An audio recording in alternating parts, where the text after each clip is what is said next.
நடிகர் சிவகுமார் அவர்கள் சமீபத்தில ஒரு விஷயத்த பகிர்ந்திருக்காங்க. அவங்க என்ன சொல்லியிருக்காங்கன்னா, "திருமண விஷயத்தில நான் ரொம்பவே குடுத்து வைத்தவன் தான்" அப்படின்ற மாரி சொல்லியிருக்காங்க.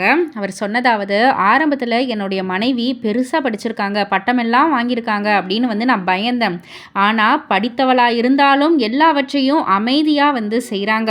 ஒரு நடிகைய மணந்து கொண்டா ஒரு சிலருக்கு தலைகர்வம் ஏற்பட்டுரும். ஆனா என்னுடைய திருமண விஷயத்தில நான் குடுத்து வச்சவன்" அப்படின்ற மாரி சிவகுமார் பகிர்ந்துக்கிட்ட ஒரு விஷயம் இப்போ சோஷியல் மீடியாவில் உலா வந்துக்கிட்டு இருக்கு. நிறைய பேர் சப்போர்ட்டாக பேசியிருந்தாலும் ஒரு சில பேர் உங்கள் மகனே நடிகையை தானே மணந்திருக்காங்க, ஒருவேளை அவரை தான் இன்டைரக்டாக நீங்கள் சுட்டி காமிக்கிறீங்களோ, அது மட்டும் இல்லாமல் நிறைய நடிகர்கள் நடிகைகளை மணந்திருக்காங்க, அவங்க எல்லாரையுமே நீங்கள் சொல்கிறீங்களா அப்படின்ற மாதிரிலாம் நிறைய விமர்சனங்கள் பண்ணிக்கிட்டு இருக்காங்க. இதை பற்றி நீங்கள் என்ன நினைக்கிறீங்க, உங்களுடைய கருத்து என்ன அப்படின்றத கீழே உள்ள கமெண்ட் பாக்ஸில் குறிப்பிட்டு சொல்லுங்கள். மறக்காமல் சேனலை சப்ஸ்கிரைப் பண்ணி பக்கத்தில் உள்ள பெல் ஐக்கானை கிளிக் பண்ணிவிடுங்க.